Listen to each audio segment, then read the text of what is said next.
ছোট্ট একটা প্রশ্ন দিয়ে শুরু করব।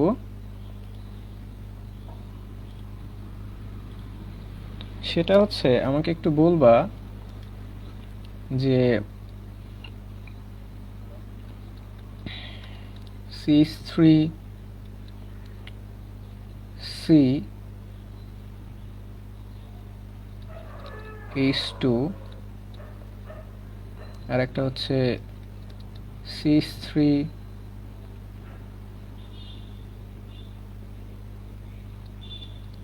CH3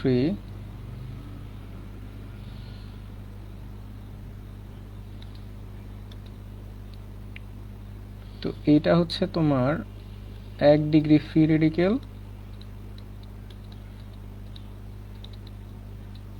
আর এটা হচ্ছে আমার 2 ডিগ্রি ফ্রি রেডিকেল। তো এই দুইটার মধ্যে কোনটার স্ট্যাবিলিটি সবচেয়ে ভালো বা স্ট্যাবিলিটি সবচেয়ে বেশি কার, এটা হচ্ছে প্রশ্ন। আমাকে কমেন্টে জানাবা যে এই দুইটার মধ্যে স্ট্যাবিলিটি কার বেশি, 1 ডিগ্রি নাকি 2 ডিগ্রি। স্ট্যাবিলিটি মানে হচ্ছে স্থায়িত্ব। আমাকে কমেন্টে একটু দ্রুত জানাবা যে এই দুইটার মধ্যে স্থায়িত্ব বেশি কার, 1 ডিগ্রি ফ্রি রেডিকেল আর একটা হচ্ছে 2 ডিগ্রি ফ্রি রেডিকেল। সো এই দুইটার মধ্যে কোনটা হচ্ছে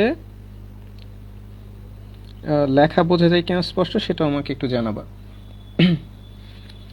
সেই দুইটার মধ্যে কোনটার বেশি স্থায়িত্ব বা স্ট্যাবিলিটি কার বেশি, সেটা আমাকে একটু কমেন্টে জানাবা। এটাকে কেন হচ্ছে 1 ডিগ্রি বলা হচ্ছে এটা আমরা আগে থেকেই জানি, যে এই যে মাথার উপরে যদি হচ্ছে একটা ইলেকট্রন থাকে তখন এটাকে ফ্রি রেডিকেল বলে। এটা তো আমরা জানি যে এখানে আমার এই যে CH3 গ্রুপ আছে একটা, সেই জন্য এটাকে বলে 1 ডিগ্রি, আর এখানে CH3 গ্রুপ আছে দুইটা, এই জন্য এটাকে বলে 2 ডিগ্রি।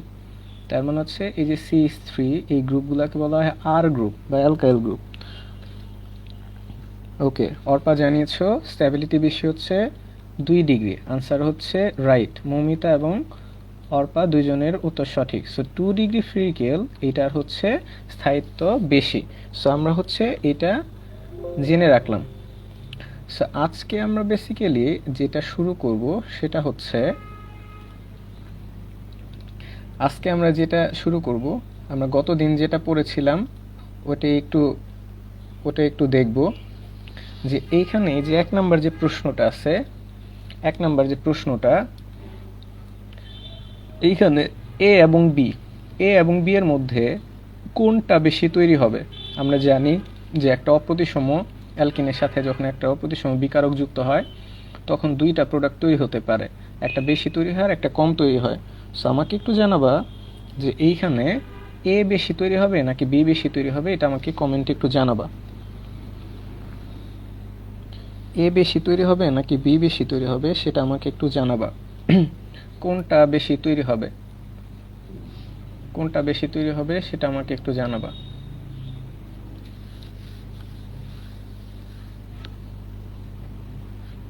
কমেন্টে একটু দ্রুত জানাবা কোনটা বেশি তৈরি হবে।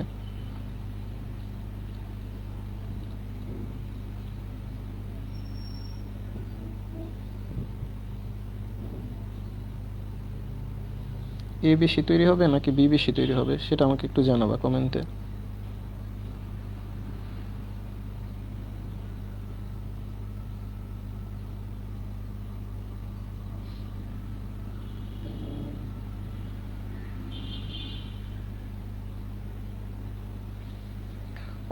অর্পা উত্তর দিয়েছে, আনসার হচ্ছে এ। অর্পা আনসার দিয়েছে এ। সো আনসার হচ্ছে সঠিক, যে এই দুইটার মধ্যে এ হচ্ছে বেশি তৈরি হবে।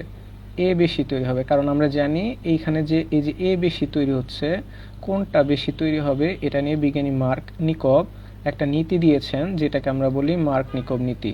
এবং আমরা এটা জানি যে যেখানে হাইড্রোজেন বেশি থাকে সেখানে হাইড্রোজেন যুক্ত হয়, হাইড্রোজেন বেশি যেখানে সেখানেই হাইড্রোজেন যুক্ত হয়। সো আমরা যদি খেয়াল করি যে এই যে দ্বিবন্ধন যুক্ত যে কার্বনটা আছে ডান পাশের কার্বনে হাইড্রোজেন বেশি, দ্যাটস ওয়াই এই পাশ থেকে হাইড্রোজেন যুক্ত হবে এই কার্বনে, আর ব্রোমিনটা যুক্ত হবে হচ্ছে এই কার্বনে যেখানে হাইড্রোজেন কম। সো সেই হিসাব করলে আমার এ বেশি পরিমাণে তৈরি হবে।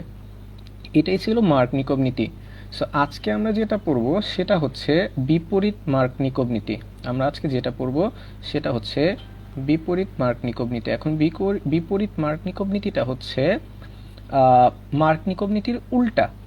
তার মানে বিপরীত মার্কনিকভ নীতিটা হচ্ছে যেখানে হাইড্রোজেন কম থাকবে সেখানে হাইড্রোজেন বা হচ্ছে ধনাত্মক আয়ন যুক্ত হবে। অর্থাৎ মার্কনিকভ নীতিতে আমরা পড়েছিলাম যেখানে হাইড্রোজেন বেশি থাকে সেইখানে হাইড্রোজেন যুক্ত হয়, এটা ছিল মার্কনিকভ নীতি। আর বিপরীত মার্কনিকভ নীতিটা হচ্ছে যেখানে হাইড্রোজেন কম সেখানে হাইড্রোজেন যুক্ত হবে। বিপরীত মার্কনিকভ নীতিটাকে খারাসের নীতিও বলা হয়। বিজ্ঞানী খারাস এই নীতিটা আবিষ্কার করেন। এই নীতিটা দেয় হচ্ছে বিজ্ঞানী খারাস, এই জন্য এটাকে খারাসের নীতিও বলা হয়। এখন কথা হচ্ছে বিপরীত মার্কনিকভ নীতিটা কখন হবে। বিপরীত মার্কনিকভ নীতিটা হওয়ার শর্ত হচ্ছে, বিপরীত মার্কনিকভ নীতির শর্ত হচ্ছে যখন কোনো পারঅক্সাইড, এটা হচ্ছে জৈব পারঅক্সাইড, এই যে এখানে আর হচ্ছে অ্যালকাইল মূলক, অথবা পারঅক্সাইড হাইড্রোজেন পারঅক্সাইড, এই পারঅক্সাইডগুলোর উপস্থিতিতে যখন হচ্ছে তোমার একটা অপ্রতিসম অ্যালকিন আর অপ্রতিসম বিকারকের বিক্রিয়া হবে তখন, অর্থাৎ আমার ওপরে যে বিক্রিয়াটা লিখেছিলাম এই বিক্রিয়ায় কোনো পারঅক্সাইড বা জৈব পারঅক্সাইড ছিল না, কিন্তু দেখো সেম বিক্রিয়াটা লিখেছি, এবার আমরা এখানে জৈব পারঅক্সাইড বা হাইড্রোজেন পারঅক্সাইড দিয়েছি। সো এই ক্ষেত্রে নিয়মটা হচ্ছে যেখানে হাইড্রোজেন কম সেখানে হাইড্রোজেনটা যুক্ত হবে, সেই হিসেবে হাইড্রোজেনটা যুক্ত হবে এই যে এই বাম পাশের কার্বনে, ব্রোমিনটা যুক্ত হবে এই পাশের কার্বনে, এবং সেটাই বেশি পরিমাণে তৈরি হবে এবং সেই প্রোডাক্টটা বেশি পরিমাণে তৈরি হবে। সো সেই হিসাব করলে আমরা দেখতে পাচ্ছি এই দুইটা যৌগের মধ্যে আমি যদি এটাকে এ দেই আর এটাকে যদি আমি বি দেই, তাহলে এই দুইটার মধ্যে খেয়াল করো যে হাইড্রোজেন যেখানে কম সেখানে হাইড্রোজেন যুক্ত হবে, অর্থাৎ এই পাশে হাইড্রোজেন যুক্ত হবে আর ব্রোমিন যুক্ত হবে এইখানে, তাহলে হিসেবে কিন্তু এই যে বি, তার মানে বি বেশি তৈরি হবে, বি বেশি তৈরি হবে। ওকে, সো এটাই হচ্ছে বিপরীত মার্কনিকভ নীতি। এখানে যদি হাইড্রোজেন না থেকে অন্য কোনো ধনাত্মক আয়ন থাকতো সেটাও কিন্তু যেখানে হচ্ছে তোমার কম হাইড্রোজেন আছে সেখানে যুক্ত হতো। অর্থাৎ আমরা মার্কনিকভ নীতিতে যেটা পড়েছিলাম যেখানে হাইড্রোজেন বেশি থাকে সেখানে হাইড্রোজেন যুক্ত হয়, অর্থাৎ যেখানে হাইড্রোজেন কম সেখানে যুক্ত হয় ঋণাত্মক অংশ। যেমন এই যে আমরা যেটা দেখেছিলাম যে এখানে ব্রোমিনটা ছিল নেগেটিভ, সো নেগেটিভটা যুক্ত হয়েছিল এই যে মাঝখানে, এইখানে এই যে এ বেশি তৈরি হচ্ছিল। সো সিমিলারলি এটাও বলা যায় যে নেগেটিভটা যুক্ত হবে কোথায়, নেগেটিভটা যুক্ত হবে হচ্ছে যেখানে হাইড্রোজেন বেশি, অর্থাৎ এই যে এখানে যুক্ত হবে, আর এইটা যুক্ত হলে বি বেশি তৈরি হবে। সো এটা ছিল বিপরীত মার্কনিকভ নীতি, এটা ছিল বিপরীত মার্কনিকভ নীতি। এখন কথা হচ্ছে এই যে আমরা মার্কনিকভ নীতি আর বিপরীত মার্কনিকভ নীতি পড়লাম, মার্কনিকভ নীতিতে কেন এ বেশি তৈরি হয় সেটার মেকানিজমটা আমরা গতকাল দেখেছিলাম, কার্বোক্যাটায়ন দিয়ে আমরা ব্যাখ্যা করেছিলাম। আর আজকে আমরা দেখব এটা যে বিপরীত মার্কনিকভ নীতি বা যে বিজ্ঞানী খারাসের যে নীতিটা আছে সেক্ষেত্রে কেন এইখানে বি বেশি পরিমাণে তৈরি হচ্ছে, এটা আজকে আমরা দেখব। সো খেয়াল করো এটার মেকানিজমটা কি, বিপরীত মার্কনিকভ নীতি এটার মেকানিজমটা কি হবে।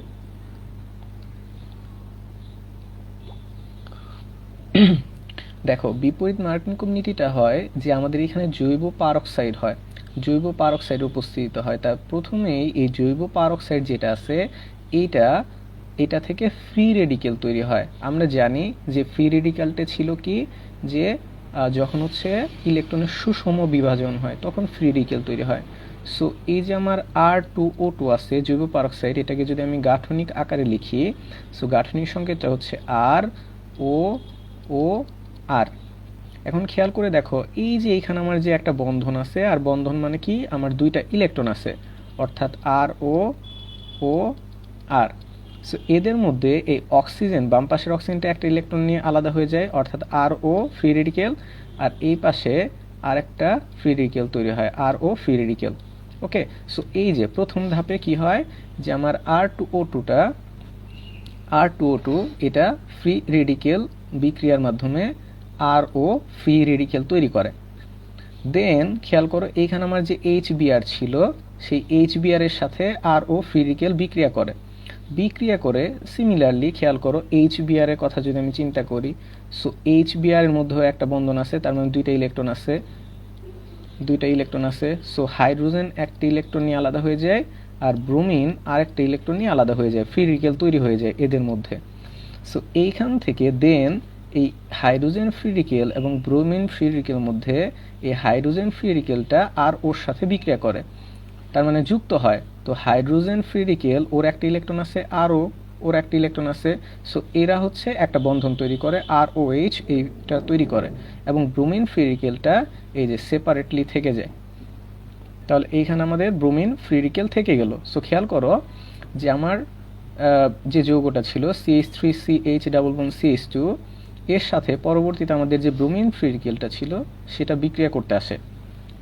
এবার খেয়াল করো এই জায়গাটা ভালো করে খেয়াল দিবা, সেটা হচ্ছে আমার এই যে শেয়ারকৃত আমার যে ইলেকট্রনটা আছে, কার্বন কার্বনের মাঝখানে দ্বিবন্ধন আছে, এইখানে আমার একটা বন্ধন আছে, তার মানে এইখানেও আমার কি আছে, দুইটা ইলেকট্রন আছে। সো কি করতে পারে, আমার এই কার্বন একটা ইলেকট্রন নিয়ে ফ্রি রেডিকেল তৈরি হতে পারে, এই কার্বন একটা ইলেকট্রন নিয়ে ফ্রি রেডিকেল তৈরি হতে পারে। এখন ব্রোমিন যদি এই ডান পাশের কার্বনের সাথে যুক্ত হয়, অর্থাৎ CH2Br এইখানে যদি যুক্ত হয়, তাহলে আমার এই কার্বনের সাথে একটা ফ্রি রেডিকেল থেকেই গেল, মানে একটা ইলেকট্রন থেকে গেল, তাহলে আমার তৈরি হবে এরকম। আর যদি এই ব্রোমিনটা, খেয়াল করো ব্রোমিনটা যদি আমার হচ্ছে বাম পাশে যুক্ত হতো, তাহলে আমার CH3CH আর আমার এইখানে CH2 এই একটা ইলেকট্রন থেকে যেত। ওকে, সো এইখানেও কিন্তু আমার একটা ফ্রি রেডিকেল তৈরি হলো, এইখানেও কিন্তু আমার একটা ফ্রি রেডিকেল তৈরি হলো। অর্থাৎ এইখান থেকে এই যে খেয়াল করো দুইটা বন্ধন আছে, এইখান থেকে একটা বন্ধন ভেঙে একটা ইলেকট্রন যদি CH2 নেয় আর একটা ইলেকট্রন যদি CH নেয়, এবং তার সাথে যদি ব্রোমিন বাম পাশে যদি ব্রোমিন যুক্ত হয়, তাহলে তৈরি হবে এইটা, এবং এইটার তো ইলেকট্রন থেকেই যাবে, সো এটা একটা ফ্রি রেডিকেল মতো কাজ করবে।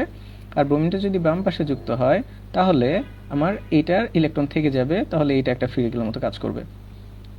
এখন এই জায়গাটাতে খেয়াল করে দেখো যে এই যে আমার ফ্রি রেডিকেলটা তৈরি হলো, এই ফ্রি রেডিকেলের কয়টা অংশ আছে, এই পাশের একটা অংশ, আরেকটা হচ্ছে কি আমার এই যে এই পাশের একটা অংশ, তাহলে মানে দুইটা অংশ, অর্থাৎ এর সাথে আমার দুইটা অংশ যুক্ত আছে, দ্যাটস ওয়াই এটাকে আমি বলবো 2 ডিগ্রি ফ্রি রেডিকেল,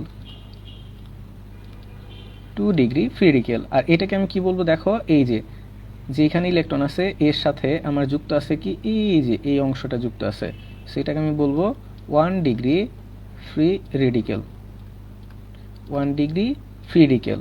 এখন তোমাদেরকে যদি আমি কোশ্চেন করি এই দুইটার মধ্যে কোন রেডিকেলের স্থায়িত্ব বেশি হয়, কোন রেডিকেলের স্থায়িত্ব বেশি হয়, সো আমাকে কিন্তু তোমরা এর আগে উত্তর দিয়েছো যে 2 degree free radical, 2 degree free radical এটার স্থায়িত্ব হচ্ছে, এটা স্থায়িত্ব হচ্ছে 1 ডিগ্রি ফ্রি রেডিকেলের তুলনায় বেশি।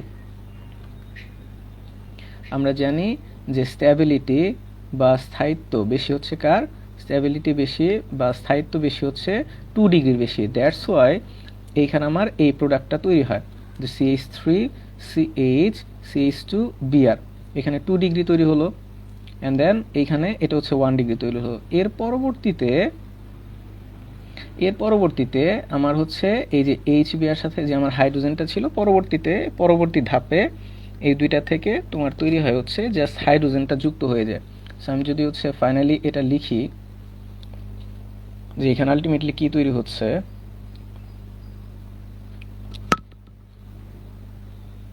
আমরা যদি এইখানে লিখি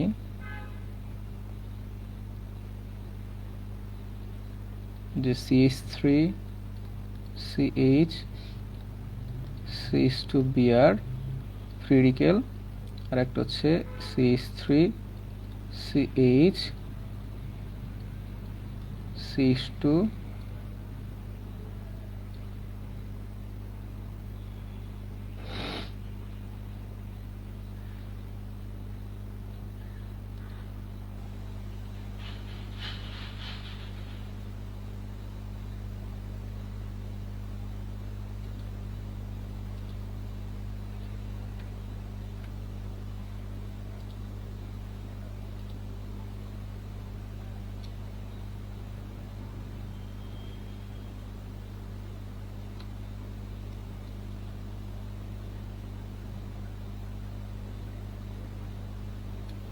এখানে যদি আমি এটা লিখি, এটা হচ্ছে এখানে একটু টাফ হচ্ছে লেখা, এই যে এইখানে আমি উপরে লিখতেছি, এখানে ধরো বিআর আছে, দেন এটার সাথে তোমার পরবর্তীতে এই যে এখানে যে আমার আর ও এইচ ছিল, আর ও এইচ, এখান থেকে হচ্ছে পরবর্তীতে আবার এটার সাথে হাইড্রোজেনটা আসে আর কি। তো আলটিমেটলি হচ্ছে হাইড্রোজেনটা এসে তোমার ফাইনালি প্রোডাক্টটা তৈরি করে ফেলে, আমার ফাইনাল যে প্রোডাক্টটা আছে সেটা তৈরি করে ফেলে, অর্থাৎ CH3 CH2 CH2Br, আর এখানে তৈরি করা হচ্ছে CH3 CH CH3Br। তো খেয়াল করো এইখানে আমরা যেটা লিখেছিলাম এই যে CH3 CH2 CH2Br, এটাই ছিল আমাদের বি, এটাই ছিল আমাদের বি, আর এইখানে যেটা ছিল এটা ছিল এ। সো আমি এই দুইটার মধ্যে বলেছিলাম যে কোনটা বেশি তৈরি হবে, উত্তর হচ্ছে বি বেশি তৈরি হবে। কারণ কি, এই যে বি কি বেশি স্থায়ী ছিল, বি হচ্ছে আমার বেশি স্থায়ী, সো বেশি স্থায়ীর জন্য বি হচ্ছে বেশি তৈরি হয়, এই যে দেখো বি বেশি তৈরি হবে। সো আশা করি বিপরীত মার্কনিকভ নীতিটা বোঝা গেছে। বোঝা গেছে কিনা আমাকে একটু কমেন্টে দ্রুত জানাবা, বোঝা গেছে কিনা আমাকে একটু কমেন্টে দ্রুত জানাবা।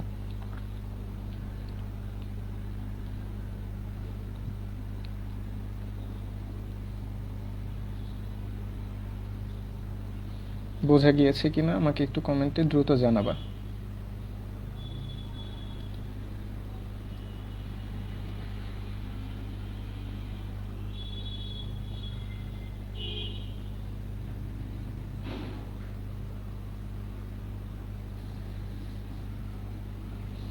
বোঝা গিয়েছে কিনা আমাকে একটু দ্রুত জানাবা কমেন্টে।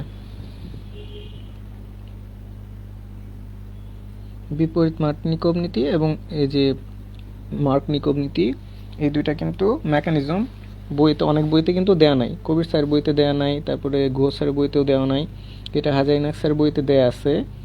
সো ওইখান থেকে হচ্ছে পড়ে নিতে পারো, অথবা আমার লেকচার থেকে নোট করে নিতে পারো। তো মার্কনিকভ নীতি এবং বিপরীত মার্কনিকভ নীতি ছিল এই। তো আমরা আজকে পড়ব বেসিক্যালি অ্যালকিনের ওজনীকরণটা। আচ্ছা, লাস্ট লাইনটা যেটা বললাম, লাস্ট লাইনটা হচ্ছে তোমার এইখানে এই যে আমার যে ফ্রি রেডিকেলটা তৈরি হলো 2 ডিগ্রি ফ্রি রেডিকেল এবং হচ্ছে 1 ডিগ্রি ফ্রি রেডিকেল যে তৈরি হলো, পরবর্তীতে এই যে আমার হচ্ছে বিক্রিয়াটা সম্পন্ন হয় কিভাবে, এখানে যে যে আর ও এইচ আছে, এই আর ও এইচ থেকে তোমার হচ্ছে পরবর্তীতে আবার এই যে হাইড্রোজেন ফ্রি রেডিকেলটা তৈরি হয়, সেই হাইড্রোজেন ফ্রি রেডিকেলটা এটার সাথেও যুক্ত হয়, এটার সাথেও যুক্ত হয়ে বিক্রিয়াটা আমার সম্পন্ন করে। তার মানে আমার এই যে এইখানে আমার একটা ইলেকট্রন আছে, সো হাইড্রোজেন একটা ইলেকট্রন দিয়ে এইখানে হচ্ছে CH2 তৈরি করে ফেললো, আর এইখানে ইলেকট্রন দিয়ে CH3 তৈরি করে ফেললো, তার মানে হচ্ছে এই আমার বি এবং এ তৈরি করে ফেললো। যেহেতু আমার এই যে বি যে যৌগটা আছে, বি যে যৌগটা বি যে যৌগটা আছে, এই যৌগটা হচ্ছে আমার 2 ডিগ্রি ফ্রি রেডিকেল থেকে তৈরি হয়েছে।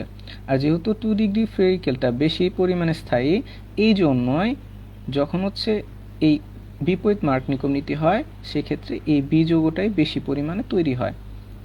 আর আমার হচ্ছে যেহেতু এই যে এই ফাইনাল যে প্রোডাক্টটা আছে, সেই প্রোডাক্টটা যেহেতু 1 ডিগ্রি ফ্রি রেডিকেল থেকে তৈরি হচ্ছে, সেটার স্থায়িত্ব কম, দ্যাটস ওয়াই এটা কম পরিমাণে তৈরি হয়। এই আশা করি বুঝতে পেরেছি।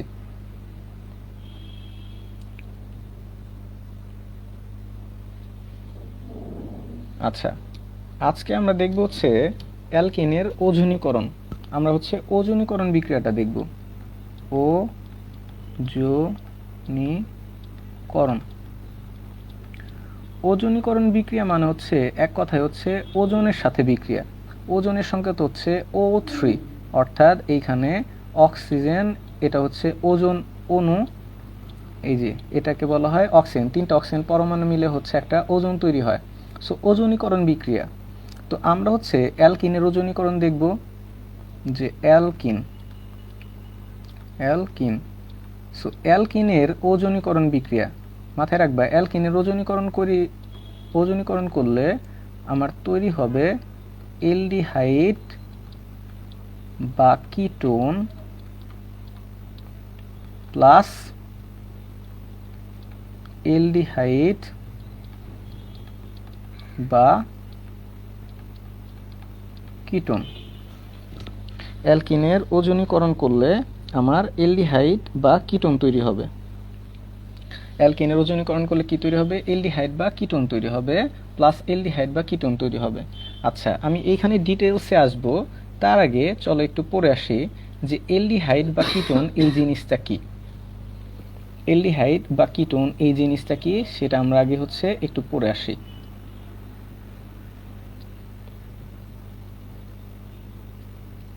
আচ্ছা, অ্যালডিহাইড বা হচ্ছে কিটোন এই যৌগগুলাকে একত্রে কার্বনিল যৌগ বলা হয়। কার্বনিল যৌগ, অ্যালডিহাইড বা কিটোনকে কার্বনিল যৌগ বলা হয়।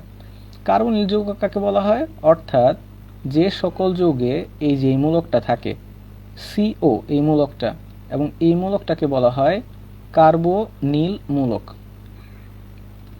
এখন এই কার্বনিল মূলকের সাথে এই যে কার্বনের দুইটা হাত আছে, এই দুইটা হাতের মধ্যে যদি কোনো একটা হাতে একটা হাইড্রোজেন চলে আসে, তাহলে এটা হয়ে যাবে কেমন?